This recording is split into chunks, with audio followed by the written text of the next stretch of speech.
Yes, people, welcome back, man. Welcome back to the Nick and Dan podcast. Out here, Sunday again. This is upon yourself again on the episode, everybody. I don't know Nick and Dan podcast there again. I don't know. All heap of features later in the video. Daniel, I think you're on mute. Let's get you off mute. What going on the Sunday? Why it's not a good look for you, because you're down in the California, but you're the north side. You know what's going on, man. Give the people some update what's going on in Cali, man. Walla Cali. Well, if you see half of the Cali are burned down, sad, very unfortunate.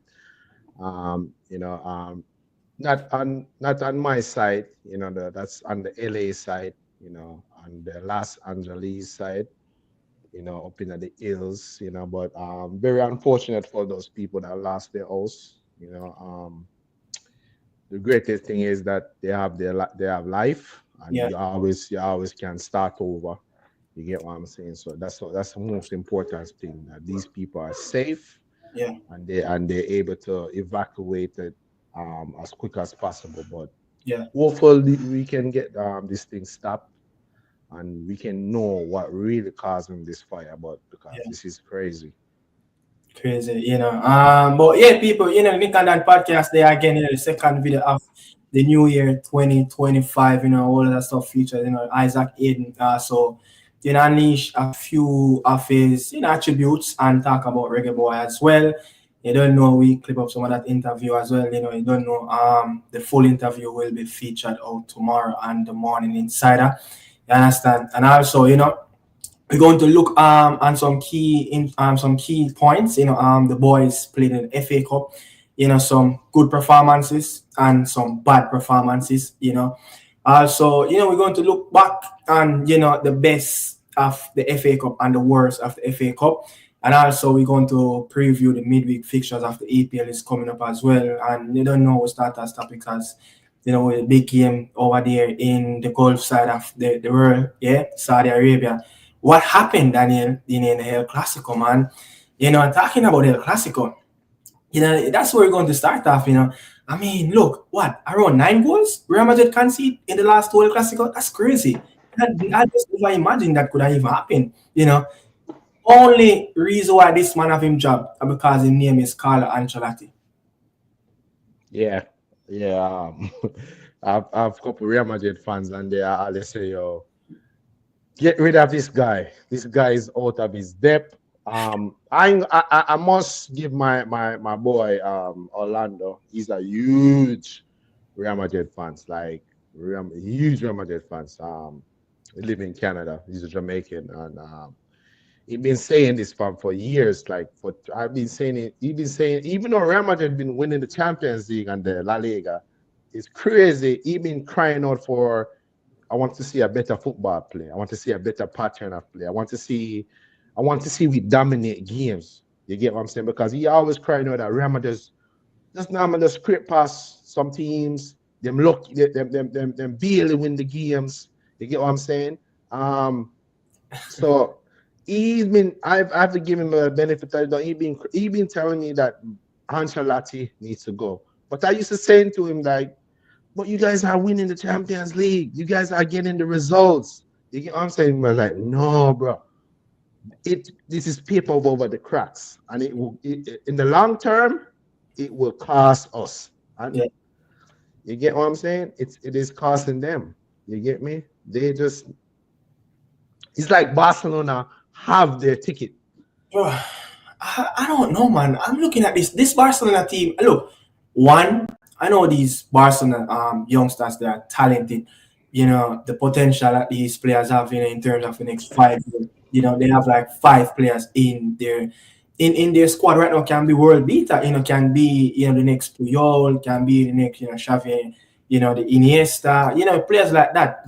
Player like can Yeah. bring a different set of what Lionel Messi used to do in the past. They have talented players, but my God, I wasn't expecting, this to unfold in the last World Classicos. When you look at the last World Classico, Real Madrid make it seems like the Barcelona team is far ahead in their development, and I just think it's still a work in progress with Flick. With all these youngsters, and look at all these youngsters. They're so small in terms of body size, but the talent is there. You could see the Barcelona team, the hunger, the fight, the tenacity. If everything is there, to get over the line in the Clasico. When I saw, Mbappe score that early goal, I was like, whoa, I don't know how Barcelona are going to get back from this, but it show, it show where these youngsters are in terms of, leadership, wanting to fight, for the Bulgarian, they're coming up from the youth system, they understand what it is to not to lose a El Clasico. And I have to blame, Real Madrid tactics because they have been struggling to put men in that back four, together, they're good pieces, as I said, it's falling apart, injury crisis and the eye line that they played. I think Rodrigo got a goal that he's supposed to score, and that one hit the post. I think that was the first shot I committed in the second half, and then I think they scored right after that. And the high line, man, the high line, Rudiger have Lewandowski keep pulling him out of position, and he's just following and following the beat. And Barcelona just kept going in back and forth over the top. I just don't know, man. But Vinicius Jr., I guess this was his worst game. This was his worst game in the Los Blancos colors. He just couldn't put nothing together. I don't know what is going on in his head. You understand? But you have to give credit, to Flick. You have to give credit to the players. I think they respond really well after I went 1-0 down. I think the game started out really good. I think it was a really good game after the Classic. It's been a while since I've watched a Classical game on the first half. It's a really good brand of football played from both teams. But Real Madrid are going to have to pick up them sacks because look what they experienced in the last World Classico. Atletico Madrid won as well. I think they won 1-0. Atletico Madrid is on top of the La Liga table. Real Madrid in second. Barcelona is in third. They're looking over their shoulder, and guess what? They look. They don't start the Champions League really well. Where Real Madrid go from here? Daniel, what's going on? I think, as I said, I think the squad building over the past couple of years since Benzema left have been very bad. They did have Osolu to come in and help out with the striker role because remember they've been trying to get a striker in. I think they were trying for Hurricane, was a couple other striker out there, and they never really replaced Benzema. Trying to get What I'm saying. Santiago Jimenez from I think PSV. Yeah. So there was linking out to getting a striker. Somehow, Ancelotti tried to able to work with Vinicius Rodrigo with that diamond formation last season, but they did have one of the world best midfielder ever, Toni Kroos. Like he was one of the most influential player for their team last season to bring them to win the Champions League and the La Liga. You get what I'm saying? And they lost that player, and they never replaced him with a central midfielder to keep the ball slow in the game and still able to play make a playmaker role from deep. From deep. So they never replaced him. Yeah. They never replaced. They lost Osulu, the defense. They lost Carvajal. They lost Milital. You get what I'm saying? Yeah. So this team have been chop and change, losing players, not replaced. They're bringing in Mbappe. Mbappe kind of interrupt what Bellingham, Rodrigo, and Vinicius was doing last season. You get what I'm saying? So the team is a mess.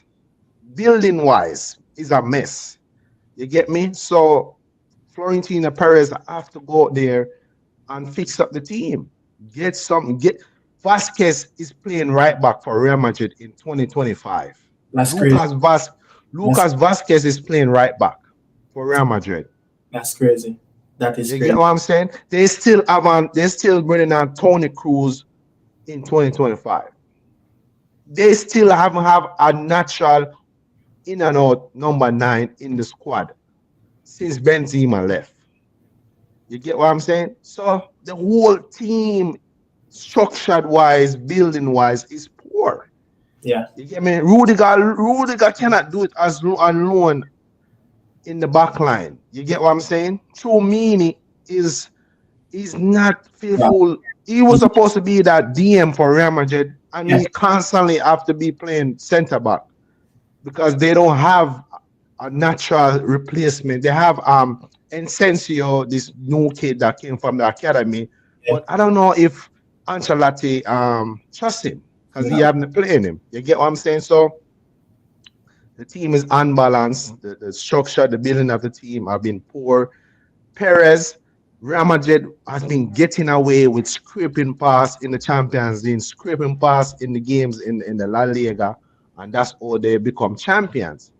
But how long is that gonna last? yeah, How yeah, you get yeah. what I'm saying?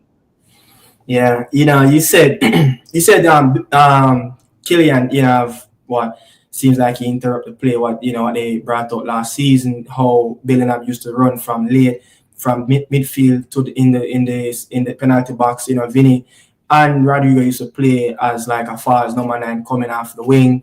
But Mbappe have scored in 3 finals now, I think. He have scored in the Intercontinental Cup, he has scored, in this cup as well, and he has scored in our next cup. I think it was the one that they played against Atalanta, the winner for Champions League and Europa League. He scored in that as well. So I mean, look, 14 games, 14 goals in 28 games, can't complain. But I just think they just need to find a balance. I just think that, wing back, I think when you look over the years, you have Carvajal and Marcelo, I know these two players were really pivotal to what Real Madrid do in the attacking third.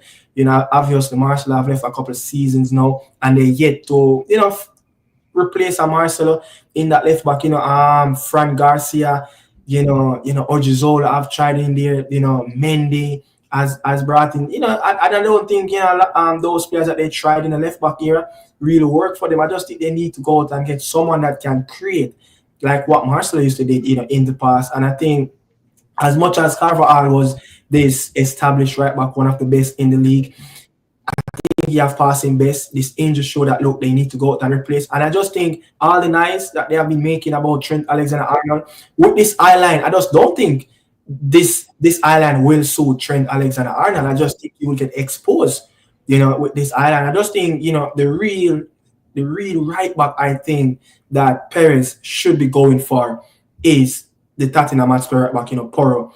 He is a great right back in terms of getting the product done in the defensive third, getting stuff done in the defensive third. I just think he's a more overall complete right back than Trent Alexander-Arnold, and things are going to get exposed if you go there. Look, Trent is brilliant pass off the ball, brilliant, read the game, getting crosses into the box. But when you're talking about defending a back foot, you will have issues going into the Champions League in the future if he's signing for Real Madrid. But I mean, look, man, it's supposed to be devastating to be a Los Blancos fans right now. Trust me, guys.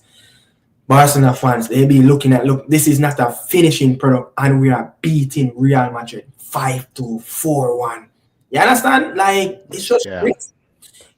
I mean, but look, we're going moving away from the Super Copa, the El Clasico. The Bundesliga is back. The first sets of games for the weekend. Both teams won. Leverkusen won on Friday, beating Dortmund. Bayern Munich missed it by a hinge, beating Borussia Mönchengladbach in Gladbach 1-0. Hurricane. Again, I think they should have dropped points, but 4 points. Bayern is leading Leverkusen. Leverkusen is 10 games on the bones. Win all of their last 10 games. They have scored 28 goals in that run. Leverkusen have only lost 2 games.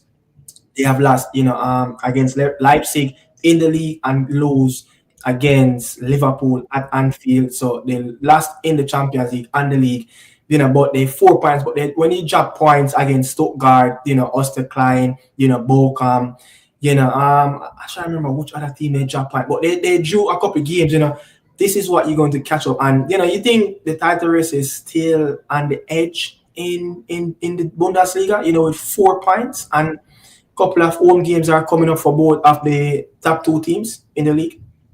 Yeah, I still think there's a title race. I don't think Bayern is that convincingly. Like that game should have went to that.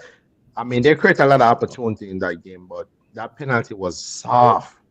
You Yeah. get what I'm saying? I couldn't believe the referee gave that penalty. You get me?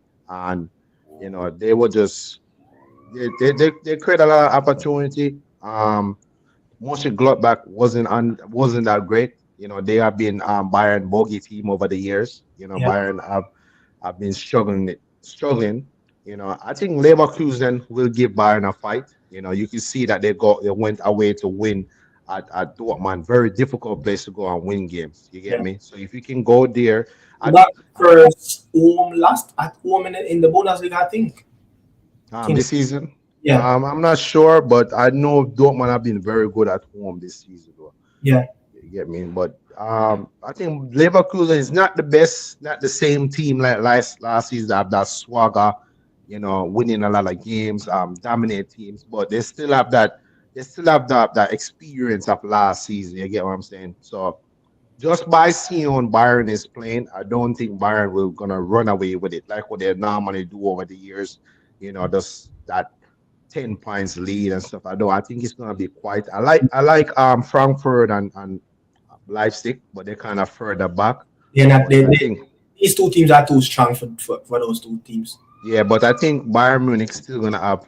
I think they have some difficult games too. I think they still have to play Leverkusen. They still have to go at Leverkusen. So that one should be a very Yeah. very one could decide it. They Bayern they still have Stuttgart. Stuttgart's a very difficult place to go and play too. So and they're still gonna have to play Dortmund as well. So Bayern have some very tough games. Yeah. So it's the title race is still on for me. Yeah. But Xavi Alonso Leverkusen, they kind of, stumbled out of the block in the first, couple of months, the start of the season, but they kind of look a little bit more sharp. They look like they find back themselves. As I think, after you went, to a really, really good season last season, almost went, unbeaten in our competition. They're probably still celebrating the start of the season, but now, as I said, they have won their last 10 games in our competition, in the DFB, Pokal, the champions, and in the league. I said, they just won last 2 games against Leipzig and Liverpool. But Dortmund have this is their first league game at home. They're going to lose. They lost in the Champions League at home against Barcelona 3-2. But I just think 4 points. I just think it's still too short. Too much games still left to play. In the Yeah. Bundesliga, and to all Bayern Munich are playing, not playing really convinced. Like they just skipping past teams in the league. They're still winning by a small margin. When they win games, the team's still in the game. So I think Bayern Munich, Bayer Leverkusen is more winning convincing in games now. But the only thing moving forward with Xavi Alonso is that winning the games comfortable, keeping the clean sheet. I think they need more clean sheet to be a little bit more decisive in the moments, the big moments, so they can keep up that standard behind Vincent Kompany and Bayern Munich. But move on, from that as well. But look. I just have to wrap up, what's happening over there in Serie A. AC Milan just 8 points away from a Champions League. The Portuguese coach Cancelo, draw his first league game at home against Cagliari. I don't know, man. You think, they still can make this top 4 because it's going to be really, really close. After beating bitter rival, Inter Milan over there in Saudi Arabia as well, in the Coppa Italia. Coming back from 2-0 down, beating them, Zlatan Ibrahimovic giving them some really, really good speech about make sure that, we bring this same energy, the same style of play, the same belief, into the carry it over into 2025 into the league. But boom, at home against Cagliari, Cagliari keeper make around 12 saves. A game that they should have easily won.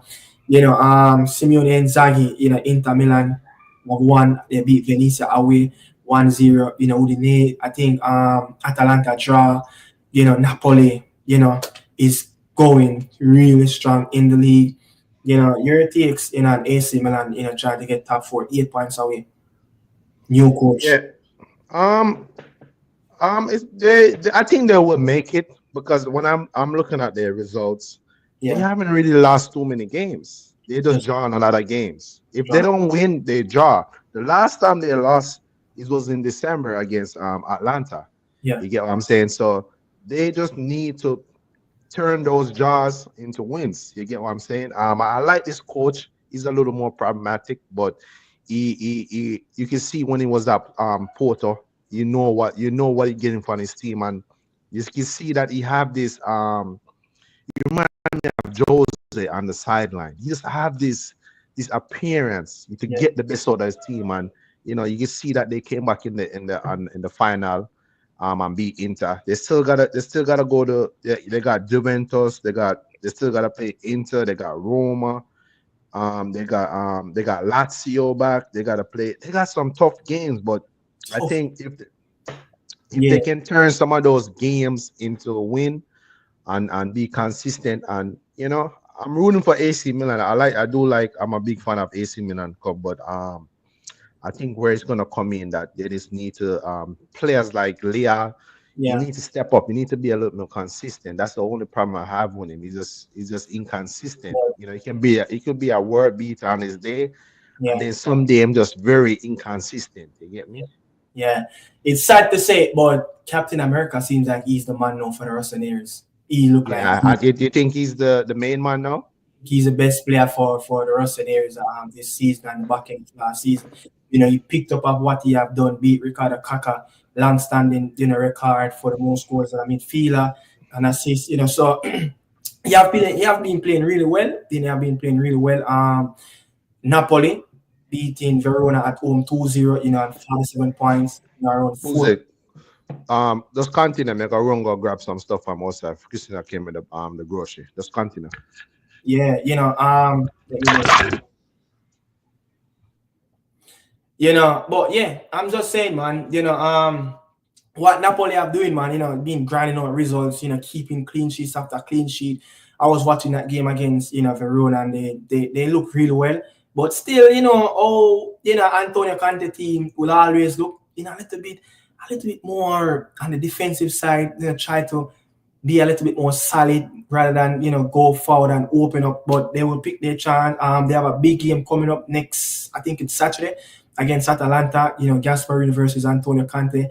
That should be a mouth-watering game in the Serie A. And also, I was watching the AS Roma game against Bologna, where Roma got a penalty. I don't think it was a real penalty in the last minute of the game to draw that game 2-2. Luckily, they got that point. I think Bologna should walk away with full 3 points in that game as well. Did I see if I cover everything surrounded, the Serie A? But I just think that the only team in this Serie A right now can really give Napoli a run in the Scudetto race is probably Inter. Inter have just last 2 games all season, in both competition, the Serie A and Champions League. Lost to Bayer Leverkusen and lost to AC Milan in the derby. But this question I was going to. I don't remember if it was this. Yes, look, man, Real Madrid have spent lots of money. Meanwhile, Barcelona should give Xavi Hernandez a lot of credit for bringing through a lot of those youngsters. Yeah, Xavi, have brought through a lot of those youngsters. As much as he Casado, made that mistake, Vinicius robbing, and that allow Mbappe to get free and score that goal, that 1-1, against Chesney. But I'm that when you look, man, bringing up these youngsters, I think it's going to save Barcelona a lot of money. And I just think that the trajectory of how Xavi were brought, bringing through these youngsters, I just think Hansi Flick need to continue that trend, and I think it will move on. And I think it will save Barcelona season in terms of financially trying to spend the cash and a lot of transfer, which I think it's going to, it's going to damage. It's going to damage the club philosophy. It's going to damage in terms of registration, salary. You see Barcelona have to be selling out this type of suite, this private box, selling their TV rights package for the next years to come. I don't know. I just think if they continue to buy players, they're just going to dig themselves in a trench, and I don't know how they're going to take themselves out of that rut. But what Danny Olmo, still that case is still in the court. He can get off the registration list any given time. So that's the story around Real Madrid and Barcelona. I just think Real Madrid have the better players, but it seems that Barcelona is just getting the best out of each and everyone. Rafinha being in surgeon form since last season. It's crazy. I didn't know Rafinha have this level in him where he can actually carry a team on his back, a team like Barcelona. You understand? But Lewandowski have been a little bit quiet. Yeah, Lewandowski have been a little bit quiet, but they already said it's not all gloom and doom. They are still leading La Liga. I think it's Atletico Madrid is leading. Let me double check on that. But the last time I checked, it was Atletico Madrid is leading. Atletico Madrid win. They beat Osasuna today. Yeah, they beat Osasuna as well. So Atletico Madrid is leading the league by 1 point. Played 19. Real Madrid played 19. Atletico Madrid is on 44. Real Madrid is on 43. Barcelona is on 38. That's 6 points behind the leaders. And I just think that, look, cannot give a sniff with this Atletico team, especially the Diego Simeone. Yeah, Diego Simeone have known to set up his team. He have won the league, a couple of times. And, the experience and I know about and how, to when he get in the front, he just continue to grind out results. Yeah. They have clutch players like Mbappe, Bellingham that will get it right over time. Yeah, I think, they will get it right over time. But I just think that the runs, when you look at a Real Madrid team and how they play, if the ball is on the left hand side, over where Vinny is at, Bellingham is going over there. Mbappe is going over there. Rodrigo sometimes find himself over there. And what Real Madrid have lacked, and of what they did last season really well, because Jude Bellingham used to make those midfield runs like a Frank Lampard, those late runs, he tend to be in the box more. And they used to have a number 9, Oselu, someone that going to be in between the sticks. Someone that they can, it's just an option off the bench. Just stick him in that penalty box. Get the balls in. Get balls across the box. Somebody will be there. And Oselu have scored a lot of goals for Real Madrid that season, where Jude Bellingham himself used to be just in and around the box alongside Oselu. So a lot of those goals, coming from midfield runs, just by Oselu in the right spot at the right time. Just like Karim Benzema used to score goals, just like a CR7 used to score goals. And I just think that if you can have a Kylian being just position himself right in between the two sticks of running the channels, getting his offside run a little bit more, start off a little bit more slow because he's faster than everybody. He's quicker than everybody. So it's useless sometimes to see him try to sprint first more than stay back, let the defender drop off, and then you can make that forward. Like in the El Clasico in the Bernabeu, you have offside around 9 times. That's crazy. So I think, getting the midfielder, and I think, even when you look at the game today, you see they took Vasquez off, they brought I think it was Luka Modric. I don't remember if it was Luka Modric, but Valverde went into the right back position. I just think it's just taking away a lot from his game. Valverde is not a right back. Someone that want to be box to box, that want to be right in around the box. But people, we're going to move away from these topics. Yeah, we're going to move into one of the favorite segments, talking about the Reggae Boys. But let's take a few more get registered. He played today. Yeah, he played today. Jamal carried Barcelona and not Rafinha. But I just think Yami Lamal is scoring goals, but I just think that even when he was out, Rafinha is still coming up with the goods. I just think he's one of the glue up front that he's getting this stuff done. Look at how he carried the ball and gave, what's the left back name again for Barcelona that scored the goal? What's his name? Balde. Look at how, a lot of these ball, it's Rafinha, even in the Dortmund game. Rafinha is the one that carrying the ball. So I think even Yamal is doing the end product. I just think he need the help from Rafinha. So you have to give both of them credit. Both of them are doing really well for Barcelona. Jamal Lowe is not a disgrace. Be grateful we have some English talent on our team.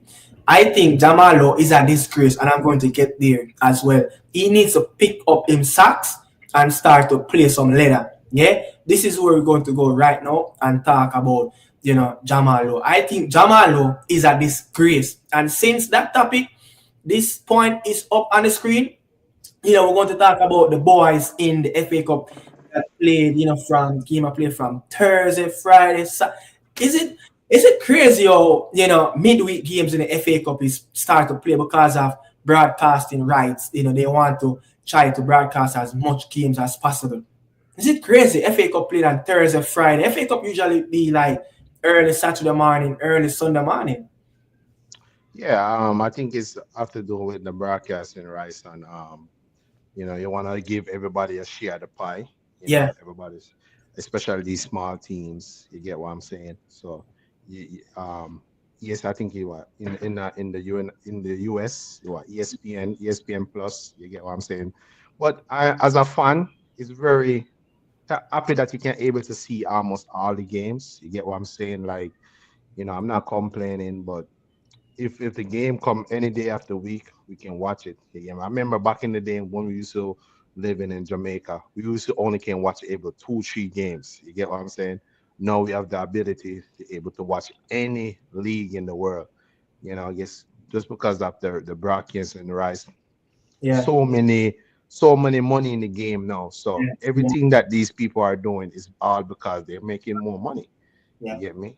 Yeah. Daniel, this, trying to Sansu YT, said Jamalo is not a disgrace. Be grateful we have some English talent on our team. Me watch Damian Lowe the other day, I think it was Thursday against Al Nassr, Cristiano Ronaldo.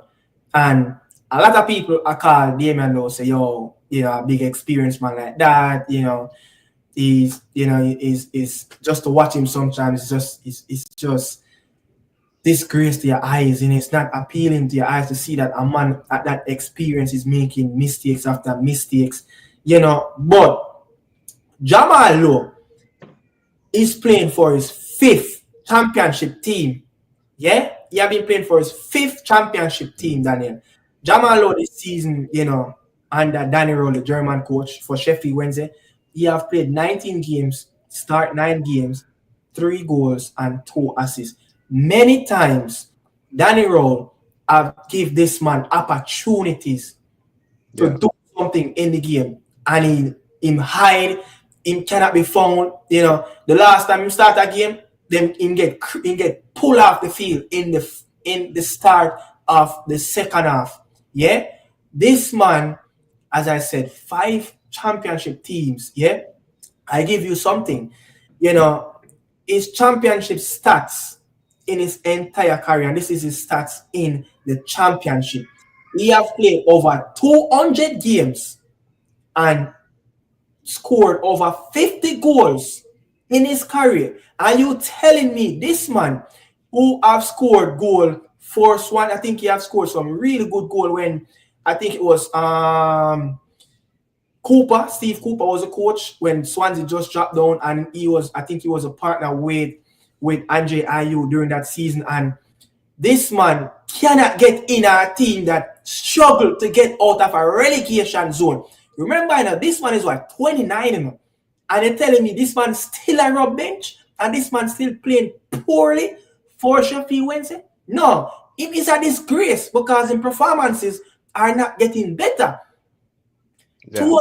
200 odd games, Daniel, for championship teams, the 5 championship teams that they have played for, and scored just 52 goals in that run.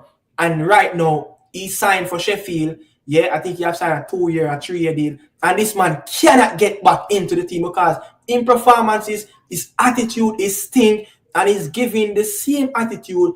And the coach have talked about it numerous times in his post game about his attackers giving lackluster performances. The attitude is not right. Their body language is just not right. It's something like what Marcus Rashford is going through, Amiran, and this is what he's going through now. And he have gotten, I think, 30 minutes in the regular time in the game that they played against, Frank Lampard, Coventry, and he played an extra 15 minutes, in added time because this game went to penalty. He's the one that missed his penalty. But I'm just saying, 5 championship teams, Daniel.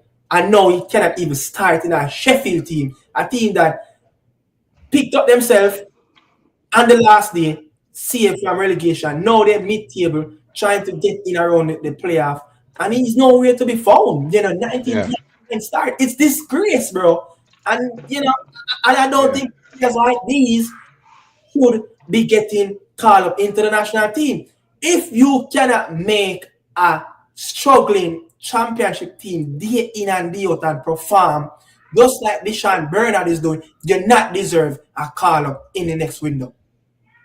No, just like we was talking about last week on the last episode, you were saying that the coach need to pick players that deserve it to be in the team, in Yeah. the setup. You get what I'm saying? If players is not performing for their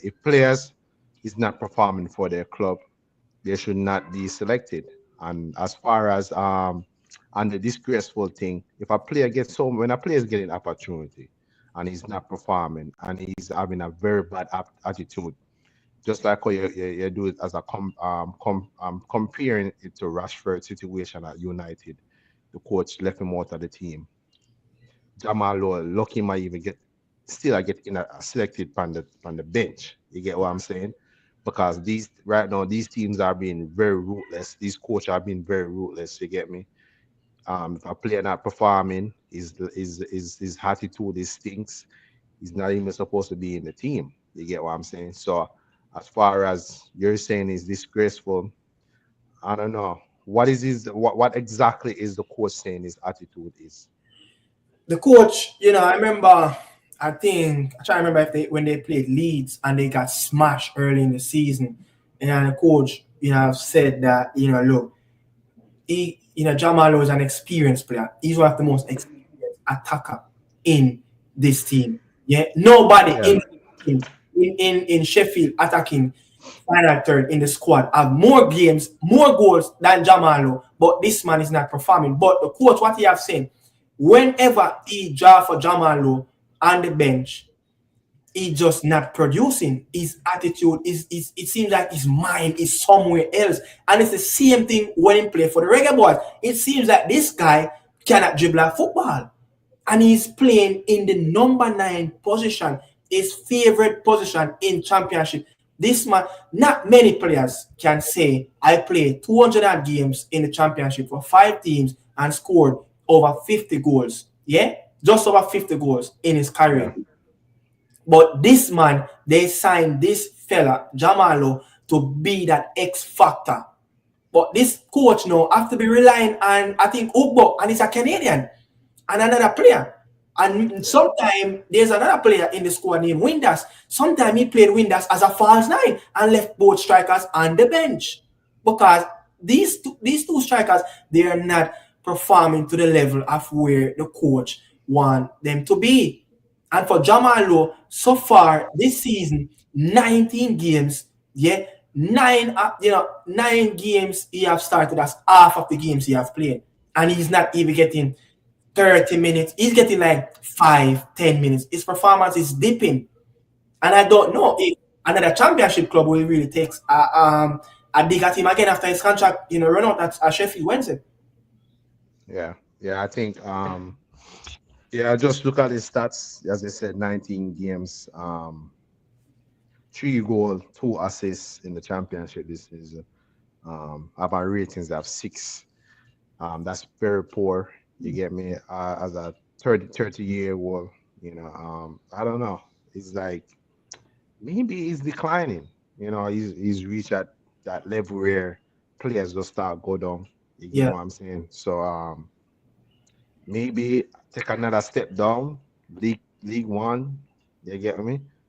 Because end of the day, these players, they're gonna always look out for financially. actually, yeah. Yeah, because at this time of his career, especially now that his farm is start going down, he's gonna be looking to look out for his financial needs now. You get me? So I don't know. Last couple games I saw him play for Jamaica, he was very. I remember he missed that. Remember that goal that he missed that. I think it was Canada. The Cuba game. Yeah, yeah, that Cuba game. You know, Yeah. so I haven't seen him play performing for Jamaica in a minute now. So I don't know what's going on with him. Yeah, I don't know. Look, I love the Reggae Boys players. You understand? But you have to call a speed a speed. Him is performing poorly, brother. Poor. Yeah, Yo, you cannot tell me that a man at this stature, of this experience.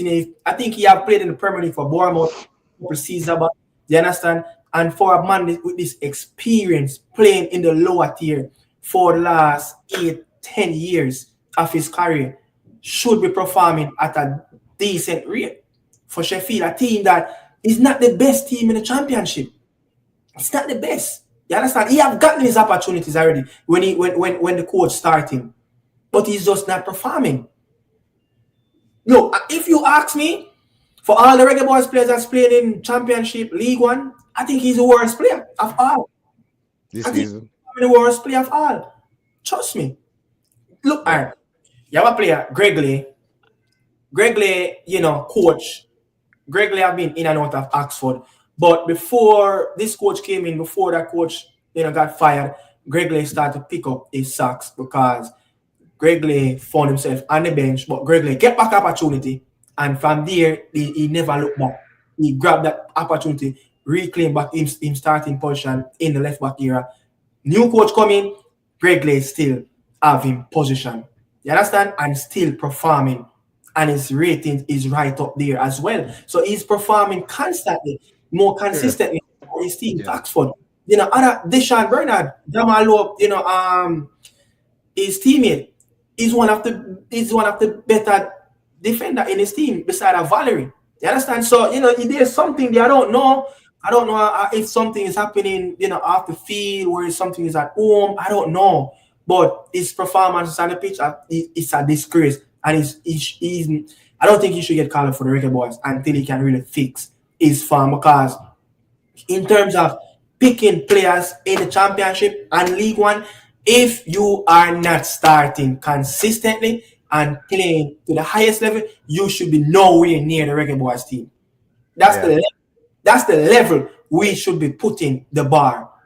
Because when you look at the rest of teams around us, players is performing at the level where they at. And Joel Latibody here, if he don't pick up him sacks under Frank Lampard, who have been in and out of his team, he might go get called out as well. You understand? He might go start get called out. Because him at the next one, after Mark Robbins got sacked, the coach that brought him through the door at Coventry, got sacked, Frank Lampard is there. He needs to try to find a way out to get in Frank Lampard team. Else, he might go start find himself on the bench for the Reggae Boys. Because he's not going to get no much games. Frank Lampard already looking for Rob Holding as a man out of favour at Arsenal. He's already looking at ex-Premier League players, who's out of favour in the Premier League to bring in. So where his position stands. So I'm just saying, Daniel, to be quite frank, the Championship, if Jamaica want to be at that level, the US are not picking players for the Championship. The only player the US is really picking from the Championship is sometimes Aronson for Leeds and Adjurai for Coventry. Or sometimes just Sargent. And they've been in and out of the team. If we want to get to the next level, and we want the players to play at the top, I don't think Championship is the standard you should look. But it's just the reality. Our players are there, so we have to look there. But if you can't hold on a starting spot, Daniel, how can you be around in our starting level for the national team? Is that required? Yeah, I think if we want to set a standard if we want to set a standard, and I think our players should be, I think let's be real. I think Championship is our standard of the level, the players. But if we see any player is drifting below that, they're not supposed to get called up. Especially can't get hold on a starting. Especially if they cannot get started.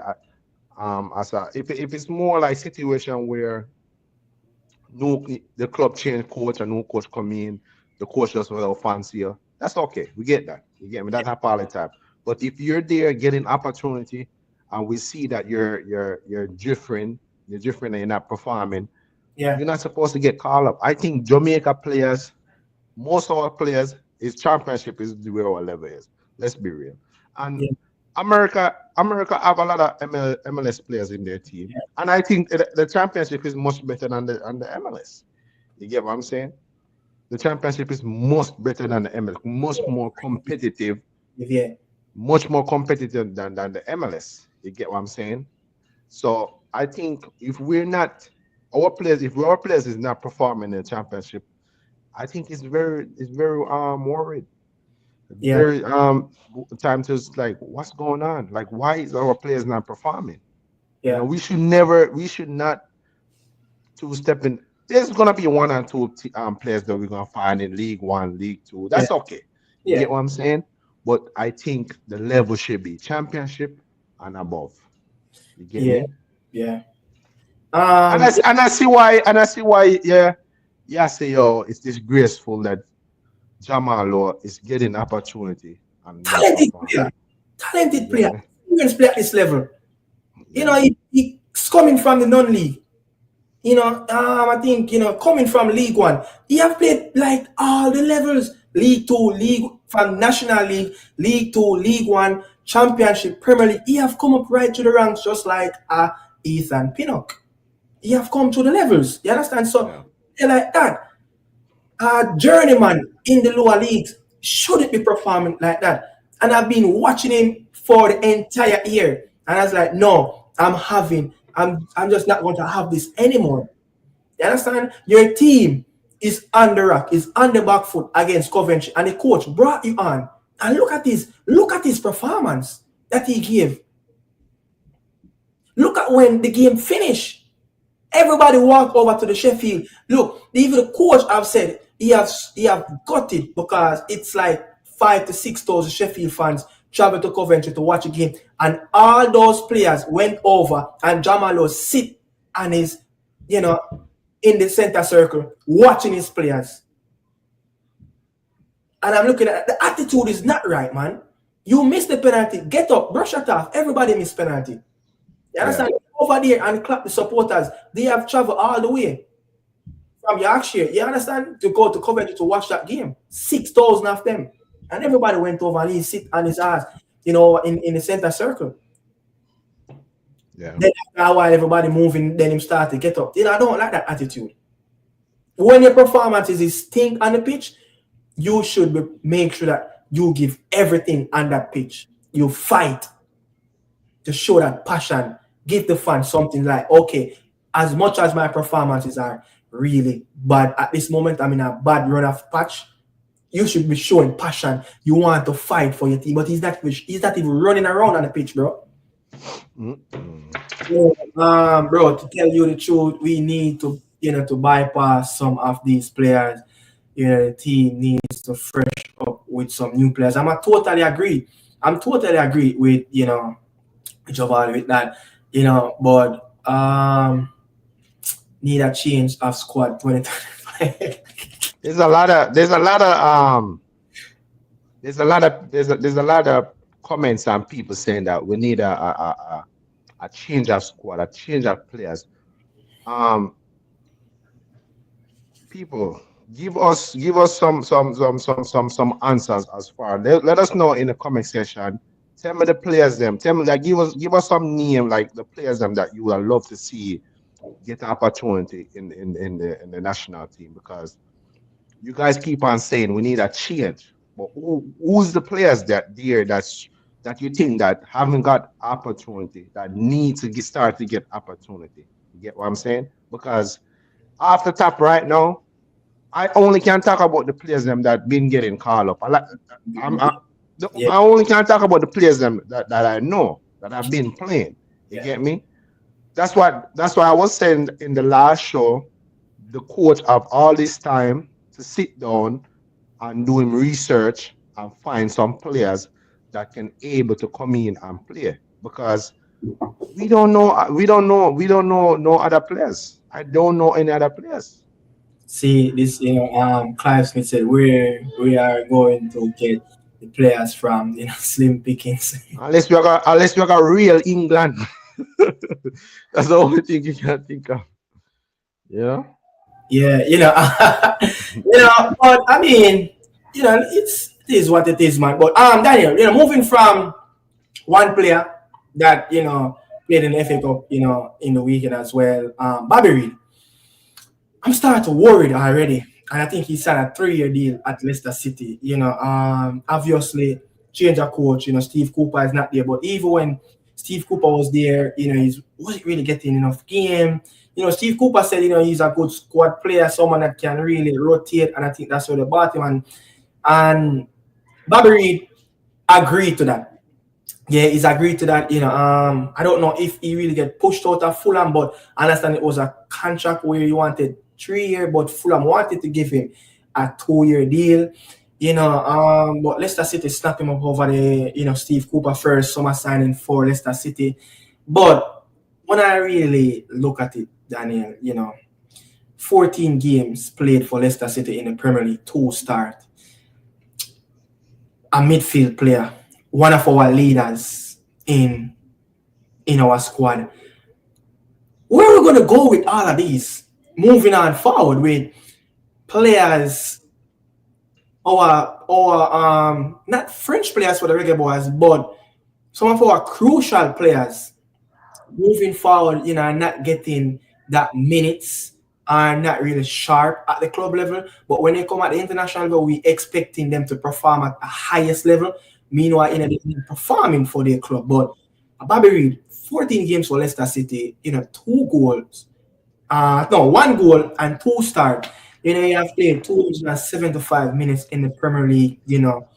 Look, you have played 9 games against a struggling not saying a struggling QPR team, because they have been playing really good in the Championship, but a QPR team that come at Leicester City to play them. Leicester City beat them 5-2. They're leading 5-2 in the first 50 minutes, but Ruud van Nistelrooy still didn't give the Reggae Boy player any look in the last 30 minutes of the game. He brought him on in the 81st minute. Is it time? Where Bobby Reid go from here in terms of agree to a role of a squad player, rotation of player in this Leicester City team? The manager that brought him in is not there anymore. Ruud van Nistelrooy have to just be working it, because when you look at his track record, he have been playing really well in the Premier League. He's an experienced player at this level, but that's not good sign for the Reggae Boys in the midfield era. I think Bobby Reid make a huge mistake. I don't know what happened at Fulham. He have been a very good servant there. I think how can you be such an important player in our Fulham side over the years? He was a veteran at Fulham. I think he just went to I think it's a wrong move. Yeah, I honestly think it was a wrong move. I'm not a fan of Steve Cooper. I don't know why. Did he went to go play for Steve Cooper in the first place. I know what really happened. Why he left Fulham in the first? It was a contract run out or what? He wanted 3 years, and Fulham only wanted to give him like a year or 2 year, and he didn't want that. Player at Bobby Reid age, I think he's 30 or something right there. He just like what Willian had at Chelsea. He wanted a 3 year, but they're not willing to give him that 3 year. Want to give him 2. I think that's something similar what's happening with Fulham and Bobby Reid. I think that's a mistake though. I would, because hindsight, he wouldn't know that if when we go to Leicester City, a manager that just got that job wants to get you in, wants to get you. You're thinking that, okay, I'm leaving Fulham, I'm gonna guarantee to get a starting spot because this coach want me there. I'm sorry. It's a risk. Yes. We seen how it play out now, that because if him didn't know, I think Leicester City was one of the teams to go back down. You get what I'm saying? So I already know that Steve Cooper would have struggled. Yeah. You get me? I think if you take that 2 years, I could still see Bobby Reid starting for Fulham right now. I could have seen it. they have some injury problem right now. I think he probably would get more game in the Fulham team than a Leicester. Yes. Who they have? Dama Uh, Traore on the right side. yeah. Nelson is in. Yeah. Nelson is Yeah. in. I think it's the wrong move. I honestly think it's the wrong move. And it's like Vanessa I don't fancy. Yeah, I don't think Rude has fancy him. He have came off the bench in that. He was like, okay. I think he just dashed Bobby Reid on the pitch. Remember when Leicester City came from 2-0 down to draw Yeah. and he scored in that game? And It's he's still having a play, and he's still having giving any opportunity. like a game, a QPR, a championship team playing at home, and Bobby Reid only get 8 minutes.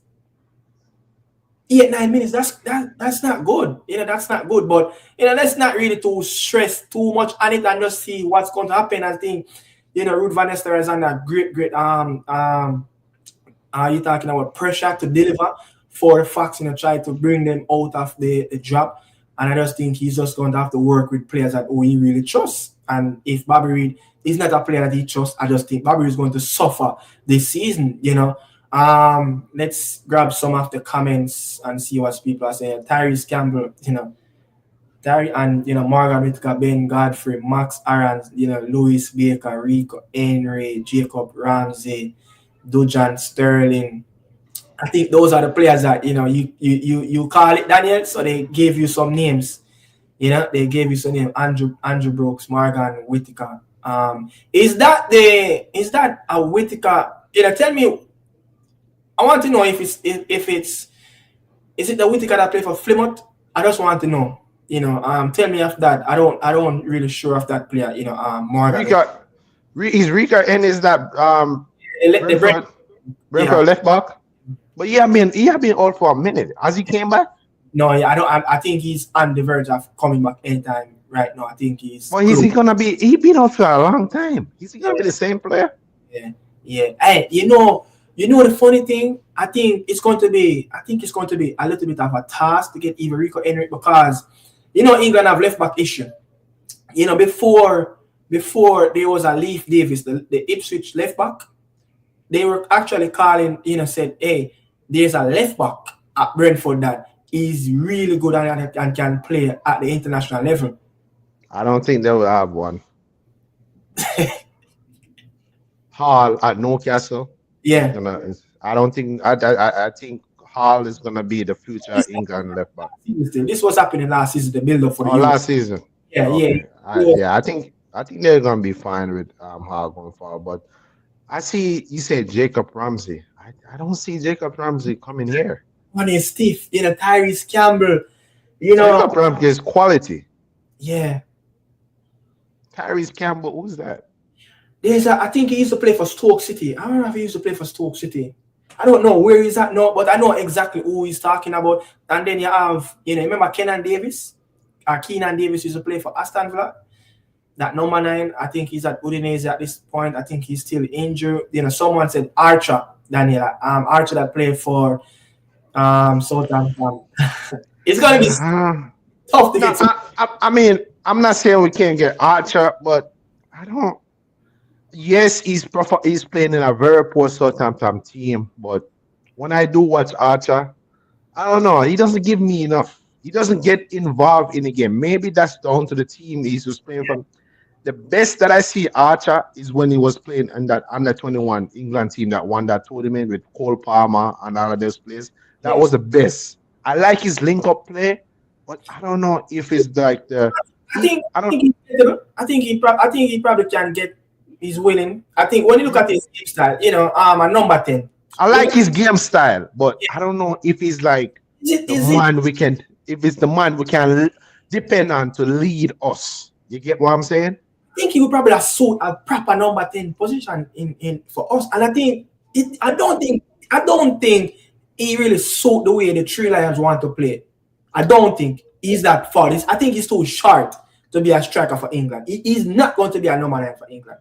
And but I think we need a big man up top though, like a Antonio. That's because unless Steve McLaren want to play this possession football where him having shot at Jack deep and link up play unless that's the way we're gonna be playing football. But if we're gonna play this counter attack football, which Southampton do play possession football, let's be real. Martin, their coach, he wants to play possession football. You get what I'm saying? So I don't know. Yeah, Sorry. I think Archer is someone that would probably suit us in that. Even if we play three at the back and you try to play two big men up front, I think Archer can be one of those two men up front. He's one that can drop in the midfield and create, some Insigne was very pivotal in that run for Italy to win. Even not even Insigne, but what Sterling did in that Euro when Gareth Southgate was playing straight at the back with Harry Kane and Raheem Sterling was playing off Harry Kane. I think Archer can play something like that. I think he's a type of player that short player, very quick around the ground, low sense of gravity, drop your shoulder. I think he's very good at that. Have link up play with the midfield and bring the ball forward. But I mean, it's going to be tough to get some of these players. Yeah, it's going to be tough. But talking about, let's get in something first because I want to touch on something. Isaac Hayden Daniel, I've gotten a deal, sign a 6-month deal at Portsmouth, after that contract run out, he will have 1 year left back on his Newcastle deal. But he have said something in the full interview that he have done with Portsmouth, and I have it right here to play as well. As I said, people, tomorrow the full video will release on the Morning Insider tomorrow on my platform. You understand? But Isaac Hayden talk about, a little bit of his time. I think more have said, in the interview in full video tomorrow. But he have said something, enjoy his time in the Reggae Boys. But he have talked about some of his attributes and how he play and how he go about himself in the midfield. Listen to what Isaac Hayden have to say, in piece of his interview that he did earlier today with Portsmouth. What are your best positions on the pitch for those supporters that haven't seen you play, and perhaps some of your best attributes as well? So I'd say that I'm a centre midfielder, number 6. I think is what people call it these days. But I mean, I'd like to think I'm a well-rounded player. Whatever role the manager wants me to play. I've played centre back, number 6, number 8, right back. All across Premier League, Championship.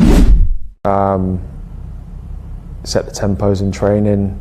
Make sure that everyone's doing the maximum that they can to produce the results on the pitch. I would say that I'm not a massive talker. I don't like to shout. I kind of show with my mentality and with the way that I train and the way that I play, how things should be done.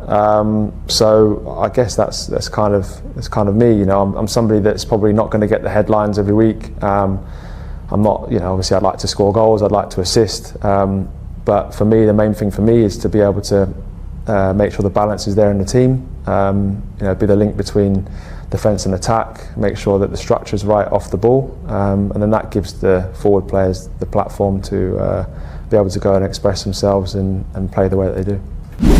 To finally get my international honours really and play for Jamaica, which was an amazing experience. And as I said, the group of players that were there were fantastic. The coaching staff were great, and the project and what we're trying to achieve at that international level is exciting. Daniel, he have said a bit as a midfielder. He have said he have played all around in the Championship, right back, centre back, 6, 8, but he's more of a 6. And that is what we wanted in our team. He said he's a 6. And one of his way of setting standard, he have said he's not the one that most vocal is going to talk or shout, but he set the standard in terms of on the training pitch, on the pitch. You understand? I mean, is this the type of midfielder that we really looking for? Someone that not going to be vocal, but he's going to be silent and set the standard on the pitch and off the pitch? yes. I don't think he's silent. I don't think he's saying that like I'm just not the most vocal person. But I think when he just by hearing him talk, I think he's a person very talkative. Like when he up on the field, him send out instruction. I think he should have been like a captain too, like a captain type of player that like You he because say he's that, very experienced. Yeah, very experienced. He talk very well. You get what I'm saying? Seem very like a very professional. Keep himself well properly. I think he could have been a Jamaica captain going forward. And we've been crying out for a natural DM. You get six. me? And he We, said we, he's yeah, we've been crying out because we have been playing we've been playing a lot of players out of position that's playing in that position, and their attribute is not to be a number six, yeah. and to Think get he's a Hayden eyes, yeah, yes, because I think that's where the balance that we have with our team that we've been struggling. I feel like we'll put players there, and then we get overrun in the midfield. You get what I'm yeah, saying? So I yeah. think that we're gonna have somebody who's gonna be there, know the job, know what to do. I think this could be a good thing going forward for us. You get what I'm saying? Because we see this especially in the modern game. Your DM, your number six, Rodri, Kante, Busquets, these players is what make your team tick. If you don't have this player in the team, your And team will struggle. Yeah. yeah. When I listened to, he said a lot more, so people 8 a.m. tomorrow on the Nicaragua Media's platform morning said that, you're going to be shocked. Isaac Hayden also talk about why it took so long for him to get into the Reggae Boy team as well. You understand? So he have said quite a few pieces, and he have talked about the hinges that a whole lot of stuff him talk about in it. But for the people that in the comment section, I'm going to play the video again because I need your guys' reaction in the comment section to give what you take from Isaac Hayden talking about his attributes, his role, and how he go about his business of setting the standard on and off the pitch, and how he's not vocal. He's not the one that's going to be shouting at Damian Lowe and tell him to stay back and get out of my ear and let me control the game, or shout at Leon Bean and tell him get wide and give me the width, or tell them Margaret to stop the the BS on the pitch, or tell Bowser say hey start with. He's not the one that's going to do it. But I would love to hear you guys' reaction in the comment section. I'm going to play the video again for who want to hear it and refresh them brain, and for the ones that just join, listen to Isaac Hayden talk about all these things. What are your best positions on the pitch for those supporters that haven't seen you play, and perhaps some of your best attributes as well? So I'd say that I'm a centre midfielder, number six, I think, is what people call it these days. But I mean, I'd like to think I'm a well-rounded player, whatever role the manager wants me to play. I've played centre back, number six, number eight, right back, all across Premier League, Championship. Set the tempos in training, make sure that everyone's doing the maximum that they can to produce the results on the pitch. I would say that I'm not a massive talker. I don't like to shout. I kind of show with my mentality and with the way that I train and the way that I play, how things should be done. So I guess that's kind of me. I'm somebody that's probably not going to get the headlines every week. I'm not, obviously I'd like to score goals, I'd like to assist. But for me, the main thing for me is to be able to make sure the balance is there in the team. Be the link between defence and attack, make sure that the structure is right off the ball, and then that gives the forward players the platform to be able to go and express themselves and play the way that they do. To finally get my my international honours really and play for Jamaica, which was an amazing experience. And as I said, the group of players that were there were fantastic. The coaching staff were great, and the project and what we're trying to achieve at that international level is exciting. So people, drop your reaction in the comment section. We're going to come to that, later after we wrapped up the Reggae Boy segment before we move on and talk about, the games, the EPL games that's coming up and the midweek preview that as well. I'd love to hear you guys react to what Isaac Hayden have said about he is a natural 6, but someone that can play as a 8, someone that can play as a center half, which we don't want him to see. Someone that said, look, he's going to set the standard on the pitch and players should follow. Also, on the training ground, whatever it is. He's not the vocal, the one that's going to be shouting. You understand?